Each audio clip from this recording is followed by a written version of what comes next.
Yes. Okay, stop the recording for now.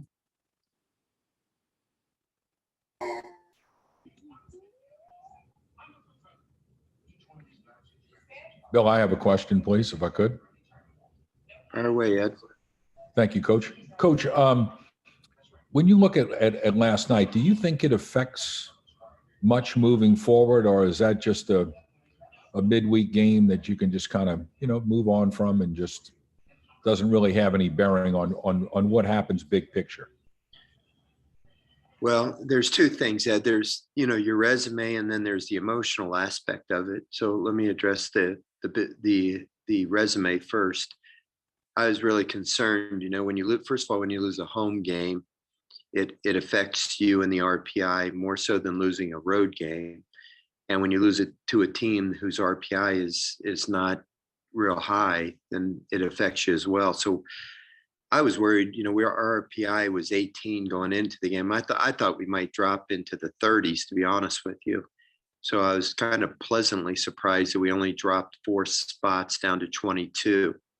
I don't know how that the formula works, but we didn't drop out of sight. That's for sure. Give you an example to show you that it is not unusual, I guess. Ole Miss lost to Tennessee Martin last night, who has very much a sub 500 record, and they lost at home, and they only dropped 3 spots. They dropped down to 15. So I guess the big body of work comes just one hiccup, I guess, at this point in the season. So I don't think we've hurt ourselves in a dramatic way with our resume. Like when you look at us compared to the other teams in our league, I don't know how many teams in our league are going to get a bid. We've had as many as 10 teams in the past. So when you start looking at teams that, you might be in competition with for a bid, I think there's probably 7 pretty secure teams in our league that are going to get bids. And we've had as many as 10 in the past. So you got to think we're in competition with teams like Alabama, Kentucky, Georgia, et cetera. Our RPI is actually higher than theirs. And Alabama is the closest. We're just a couple of spots ahead of them, but we beat them in head-to-head competition. We beat Kentucky in head-to-head competition, and their RPI is much lower than ours. Georgia's RPI is like, I want to say 42 or something like that. Ours is 22, with 1 weekend to play, of course, plus the SEC tournament. So I think our resume is still in pretty good shape as long as we can get the job done over in College Station this weekend, which of course, it's a lot of work to do still. So I don't think, losing the game last night cripples us when it comes to the potential for the NCAA bid as much as I thought it might have hurt us immediately after the game. From an emotional standpoint, I think these kids are really resilient. To be 18 to 22 years old again, this stuff kind of flows off their back pretty quickly. Coaches take it pretty hard. The kids don't take it as hard. They have a lot of things in their life that, matter to them. And, this stuff is my livelihood. It's our coach's livelihood. The media cares a lot. The fans care a lot. But, the kids, they can get on with their lives pretty quickly. They walk out the gates. They've got their families waiting for them. They got their girlfriends waiting for them. And, they got short memories, and that's a good thing. I don't say that in a critical way. I say that in a good thing, because you got to have a short memory in this sport. You can't do anything about what happened yesterday. And the worst thing that can happen is it can hurt your confidence, and you drag it into another game, because that doesn't do any good. And it doesn't do any good for me to beat them down and destroy their confidence and make them not want to be out there on the field tomorrow night, giving it everything they've got with confidence to beat Texas A&M. We can't do anything about last night. Listen, it was one hiccup the entire season in a midweek game. It would have been great to to win every midweek game. And I'm very disappointed we didn't win last night and play better last night. It would have been the third time in the history of LSU baseball to have gone undefeated in midweek games. That's including the Skip Bertman era. That's not just my era here. Okay. So I don't think in Skip's era, it happened one time. It happened twice earlier in my era, years ago. So it's not an easy thing to do. Ole Miss, like I said last night, lost to a team under 500. I bet if I went back and looked at every team in the SEC, every team in the SEC had a hiccup or two or three against teams that they would arguably be more talented than at some point. So it's hard for these kids to focus every single game, especially when these other teams come in and it's such a big game on their schedule when they're playing, a team from the SEC. And, last week we played Louisiana Tech, who's we knew was a pivotal game, they got named as one of the regional hosts, and we played them and beat them for the second time. Then we go out on Sunday and probably played our best game of the year, 16 hits, and beat a team, to win a series. Probably our kids felt pretty good about themselves and thought maybe we just throw our gloves on the field and we're going to win another game. And that's when it's dangerous, because this game can humble you in an awful big hurry. And that's what happened to us. So I'm sure they've already forgotten about it and they're excited about going to College Station, and we'll go out there tomorrow night behind Marceau and give it our very best effort, and hopefully we'll come out victorious. All right, Scooter's up. When you're on the bubble like this, can you ever really get comfortable? And do you have in your mind what would clinch it? Scooter, personally, I can't ever remember a game in 39 years as a coach where I've been comfortable. Well, I don't know. Let me think. There's been a couple of times where the last game of the season where, we've had about everything clinched that we could have clinched, and the game kind of was meaningless, and I've played backups just hoping nobody would get hurt. I think that's happened maybe twice in my career. What year was that, Bill? We did that here against 2013, the last game against Ole Miss. We did that. And I think I did that one year when I was at Notre Dame. So in 39 years, I felt comfortable 2 games. So no, whether you're competing for a national seed, competing for a host, whether you're competing for an SEC championship or a Western Division championship or seeding or just trying to get a bid or get to Hoover. I mean, every game has some degree of stake at that you're playing for, or just really playing for the competition of it. So you're never really comfortable. And it wears on you, makes you feel pretty old pretty quickly in this business because you stress about everything. I don't know exactly, Scooter, what we need to do, because at the end of the day, there's going to be a committee that's going to decide our fate in the NCAA tournament. And there's an SEC person, John Cohen, the athletic director of Mississippi State, that will be a representative on that committee. And we hope that he'll fight for us. And, I hate to have it be in his hands, quite frankly, because, I wish we would have done more to make it a no doubter. You hate to ever put it in a committee's hands. I've had my heart broken before. Our teams had their heart broken before, and it's not an enviable position to be in. I've heard a lot of the so-called experts say that if we get 2 wins over Texas A&M with our RPI, our strength of schedule, that we should be in. Who knows? Well, if you just went by RPI, hell, you're a lock. But what are other variables you think go into it? Well, arguably, we've played either the first or second, certainly in the top 5 most difficult schedule in the country. And, our record in the league, let's just say hypothetically, if we were able to have a good weekend and win a series, okay, and finish 13-17, of course, that we have to really play well for something like that to happen, because of course, Texas A&M is playing for a lot as well, and they'll be highly motivated. And they have a good team.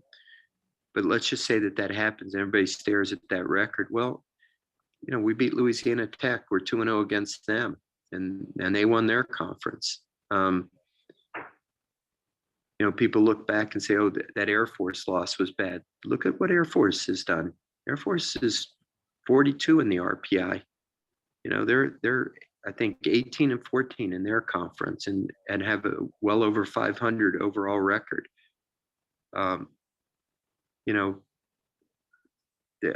There's a lot of things that you can look at that are positive for us. Everybody's got negative things in their resume. If you don't have a and-o record, you got negative things in your record, in your resume. It's all a matter of how a committee wants to look at things. They have a tough job. I don't have any doubt about that. And especially this year, because like you look at the ACC, they had one weekend of non-conference games before they jumped into conference. Now they played some midweek games, but they didn't play very many. The ACC champion this year is Notre Dame. The school I formerly coached at. Okay, Notre Dame doesn't even have 30 overall wins because they've hardly played any out of conference games, and they'll be a national seed probably and don't even have 30 wins. It's a crazy year. Who knows what's going to happen when it comes to the selection? A lot of those teams are all showing the same kind of resume. A lot of them have RPIs in the 40s and virtually 500 records overall are in the conference.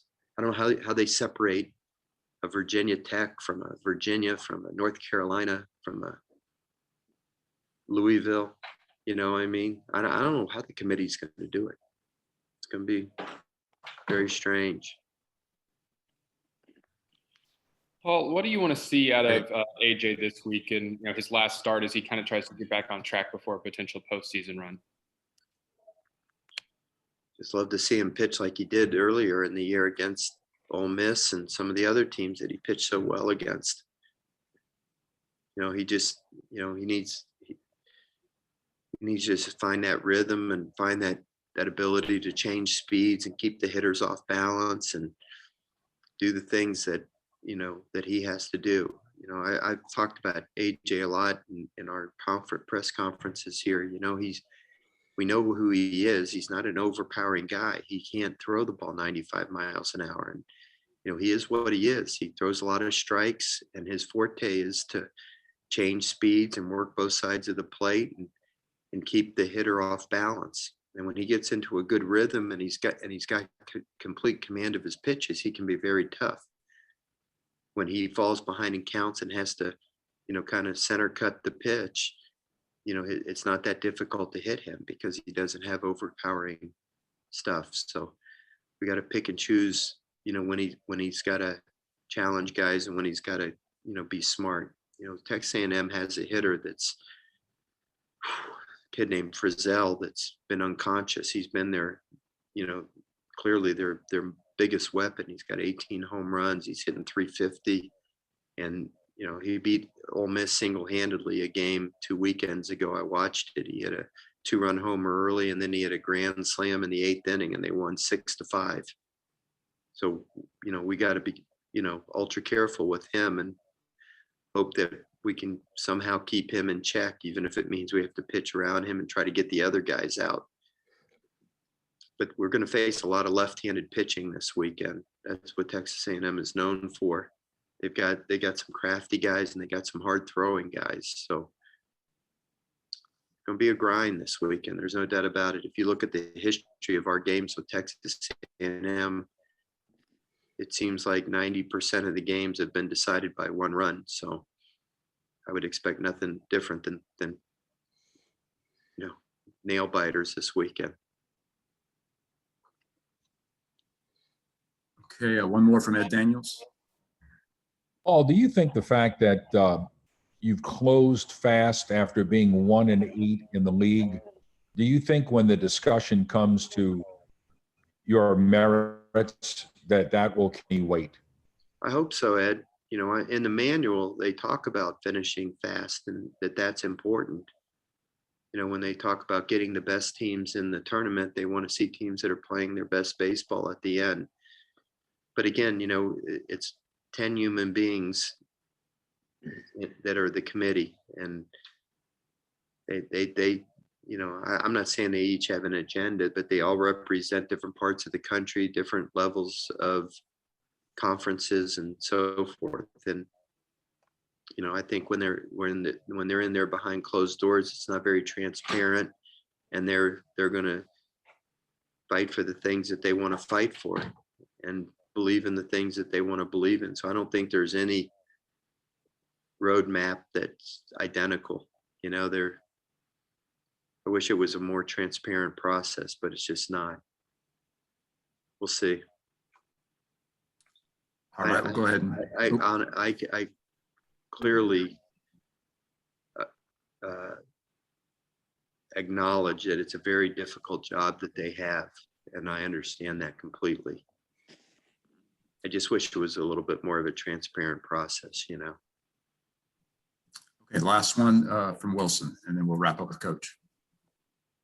Okay, with Trent Whitmire, is he, writing something about him being like a volunteer firefighter and all that, so I wanted to ask about him. As a pitcher, is he kind of getting back to where he used to be? Seems like he hasn't given up a run, I think, since one run since the Vanderbilt series. How much of an asset is he maybe becoming here in the bullpen? Yeah, I'm glad you brought him up, Wilson. He's been pitching so great for us, and he's become a very reliable guy, and we need him. We're looking for anybody that's reliable out of that bullpen. And Trent's not overpowering, but his repertoire can be successful if he spots his pitches well, and his confidence continues to grow. He's pitching well. He's got obviously a lot of experience. He's thrown a lot of pitches for LSU over the course of 4 years. He's healthy, knock on wood, and I have a lot of confidence in him. So he's going to pitch some important. He's going to be on the mound in some important situations for us over this weekend and going forward, hopefully in the postseason. So he'll be a critical guy for us, no doubt about it. Okay. Thank you all.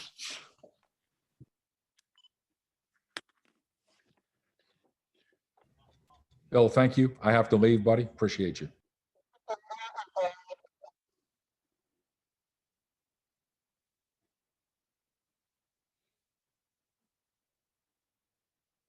All right, we'll continue now with Landon Marceau, and then following Landon, we'll have Gavin Dugas and then Dylan Cruz to finish up. All right, I'll go ahead with questions for Landon. Hey, Landon, this is Glenn West here. Hope you're doing all right, man. You know, really in recent weeks, you know, obviously you guys as starting pitchers has had some really great outings, but I think a lot of that is because of the defense that's been played behind you guys. I mean, you're out there on the field and on the mound with those guys. I mean, just what have you seen in terms of growth and just consistency from really everybody from the infield and outfield as well? Yeah, well, I mean, start with first base. You got Trey Morgan, who I think is one of the best defenders in college baseball, you know, in the country, I think. And then you know, Jordan Thompson at short is right there with him. And you know, K Dirty has solidified third base. You know, and I think we found something with Jubienko at second. I think you know, all of those guys made tremendous strides through this year. And, you know, Cade moving from second to third, you know, earlier in the year. And you know, it's just huge with them behind you. You know, you can have the confidence to fill up the zone and let hitters just ground out, you know, and keep your pitch count down, allow you to go deeper into the ball game, which then allows the bullpen to be rested for the most part, you know. So it all is a huge deal, and it all contributes in some way.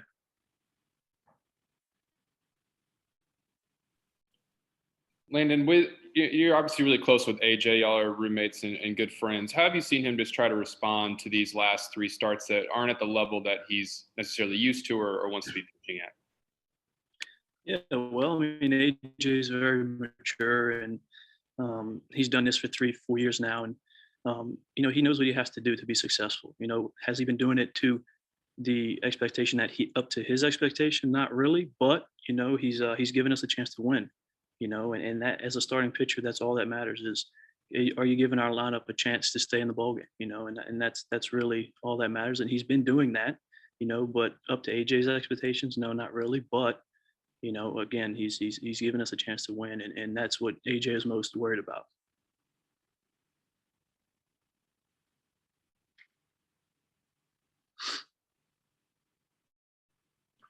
Just over the last, since y'all got, in from that game last night and today, have you seen guys responding to that hiccup, in a deflating loss where y'all were saying that you just weren't focused? Have you seen guys responding to that here going to such an important weekend? Yeah, I mean, you said it, man. We're going into an important weekend. Last night hurt. It was our only midweek hiccup of the year. And I'm not sure what was going on. I don't know what the mindset was, but well, now it's over, so we have to move on with it. We have to focus on tomorrow night. Tomorrow night is the biggest game of the year, and then Friday's game is then the biggest game of the year. So it's from now on, it's like we're playing in the finals. It's we have to keep our head above water and keep chugging along. We have no time to look back at last night. So I think as a group we have to focus on tomorrow night, and then the next night, and then the next night after that, and then see where we're at. So the only thing we have control over is what we do. We can't control the standings. We can't control any other team. We're not going to be scoreboard watching. That's not what we're doing. We if we control what we can control, we'll be right there where we want to be. Hey, Landon, I mean, obviously the big component these last 3 weeks as far as the starters are concerned has been just the amazing play out of Mikhail. I mean, you've been around him for a couple of years now, and I've seen some of the things he's had to go through throughout his career. I mean, just what's it like seeing a guy who's kind of in his last year here, having the success that he's had these last few weeks, and somebody that you obviously are going to be counting on moving forward as well. Yeah, well, I mean, I'm really proud of Mikhail and how far he's come since, I mean, he was a freshman All-American, and you don't get that just for no reason. He's a really, really good starting pitcher in the SEC, and I think over the last 3 weeks he's really proven that, and I think he wanted to start. He went to coach and asked, and he wanted to start. He wanted to have a bigger role in this team, and I think he's deserved that now. So I mean, he's been almost dominant the last 3 weeks, and having him going on Sundays for us, it really gives us a chance, to either win the series or keep us in the series or sweep the series. We don't know what it's going to be on Sundays, but whatever it is, he's got a chance to do all of those things for us, and it's a big deal. Landon, this could potentially be your last regular series game in the purple and gold. Do you think about that, or are you just mainly focused on just what you have to do for your team? That's all I focus on is what I need to do tomorrow. So tomorrow is all I'm focused on, and then whenever my next start will be, that's what I'm focused on. I'm not worried about the draft. I told all the scouts I don't want anything to do with the draft or any of the process during the season at all. After the season, there's a month to deal with that stuff. So I'm not worried about all of that right now. I'm focused on tomorrow night versus Texas A&M at A&M. So no, I'm not worried about any of that. I'm worried about giving us a chance to win tomorrow night. A quick follow-up to that, if I could. How helpful, I mean, you saw teammates go through the draft process in 2019 in the middle of the season, like Josh was getting drafted and y'all were getting ready to play games. How helpful is it maybe to be able to, not to have that month now that it's going to be happening in July? Well, I mean, you have time to get things set up, and again, I'm not sure what exactly I have to set up or, who I'm going to go to and this type of stuff, but I'm not real worried about all that right now, man. Like you said, there's a month to do all that, and that's when I'm going to focus on that. Tomorrow night is the focus right now. Hey, Landon, you just mentioned something that kind of brought me just thinking a little bit, but just, obviously if you guys are able to get into that SEC tournament game, you guys would have a game early next week. And I'm curious as to how, maybe like your preparation changes with shorter rest. I mean, is that something that you've thought about yet? I mean, just obviously tomorrow's game is the focus, but just how you approach, a shorter turnaround and next week potentially having to pitch earlier in the week? Yeah, well, if we go this weekend how we want it to go, and we get into the SEC tournament, and we have to play that Tuesday. At this point in the season, it's all hands on deck. You have to do what you have to do to win baseball games. And if coach thinks that I'll give him the best chance to win on Tuesday, then so be it. I'll pitch. It doesn't matter to me. Just let me know when and where, and I'll be there. All right, that's all for Landon.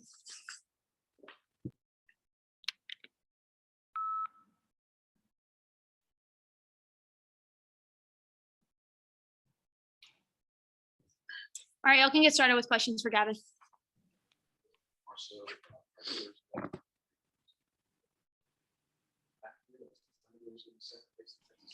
Gavin, what have you seen you guys kind of just responding to, a game last night where y'all said you weren't focused enough to win it. And then obviously now you have to turn around and go play Texas A&M, really important series. Have you seen you guys responding to that today and last night?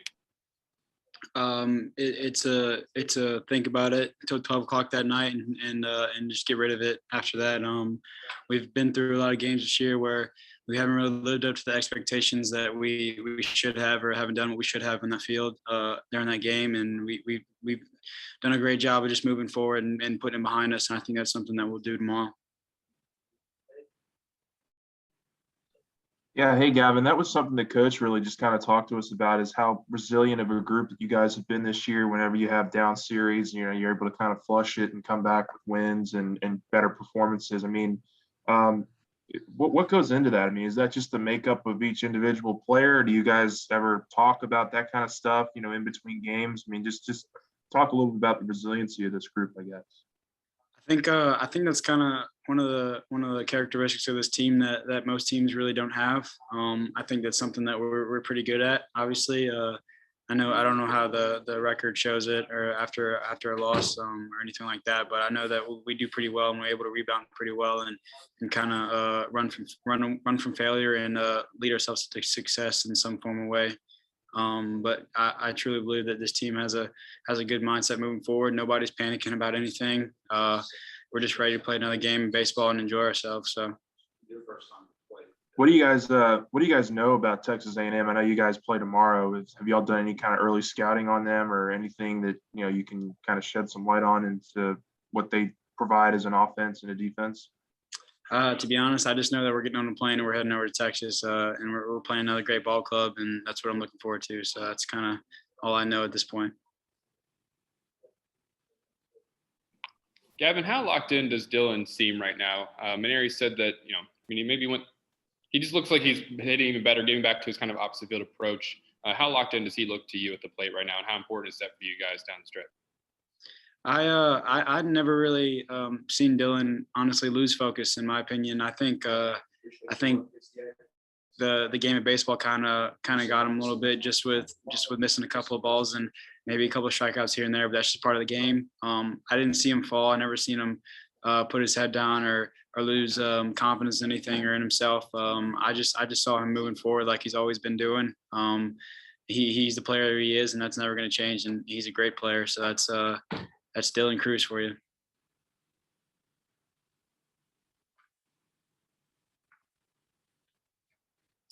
Any more questions? Thank y'all.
All right, y'all can start with questions for Dylan.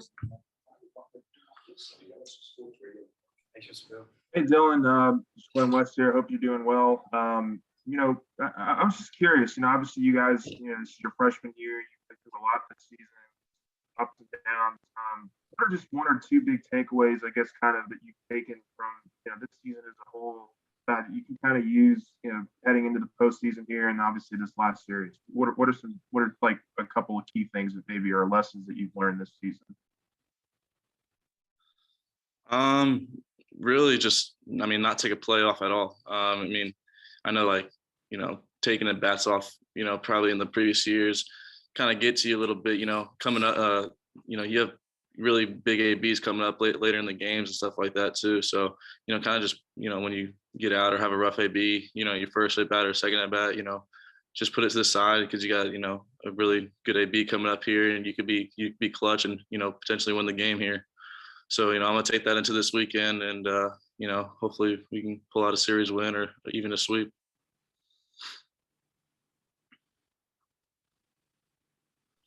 Dylan, you've obviously had a incredible freshman year here, but Coach Mainieri said that it seems like to him you've gotten back a little bit to what you're doing at the beginning of the year in terms of how you're swinging the bat and getting a little bit hotter here. Is there anything that you've been doing to try to, or was there anything you were working on, or was it just a matter of balls falling and that kind of thing? Yeah, I understood, how people were pitching me, especially in SEC play. Really, I just kind of changed my focus, kind of keeping things really simple and kind of keeping my focus towards, the middle to the right side of the field as much as I can. I know that I'm getting a lot of off speed nowadays and kind of just keeping everything simple, really, sitting back on those off speed and trusting my hands as much as I can, keep my approach middle away. That's it. I think you maybe mentioned this earlier. Are you also getting a lot of inside pitches too, or is it just the off-speed stuff? Yeah. I get some inside pitches too, but I feel like I can trust my hands to get to those inside pitches. And at the end of the day, I feel like 80%, 85% of the pitches are going to be middle away. Not many pitchers can pitch in effectively. So, I feel like I can trust my hands and get to those inside pitches. But I'm just going to stick to my approach this weekend and hopefully it plays out.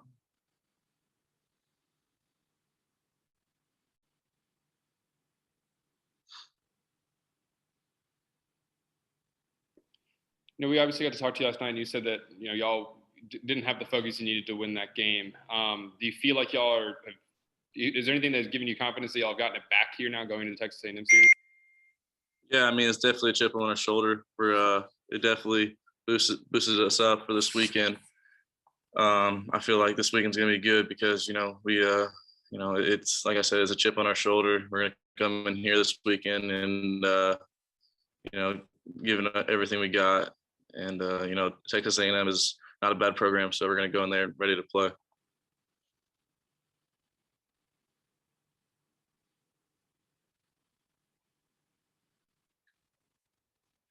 Come on, good. Just with AJ Labus, obviously his last three starts haven't been as good as he was maybe the start of the year. But if he can get back to the way he was pitching, just what would it do for y'all's team here if you are able to get into the postseason to have Landon and Hilliard the way he's been throwing, and then AJ kind of back to form?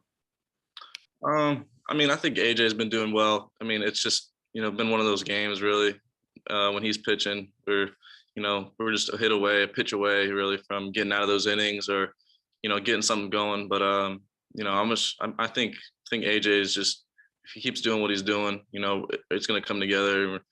We're going to string a few hits, string a few pitches together, and pull out a win for AJ, and make these games not as close as they should be. Is that all? Thank y'all. Thank you.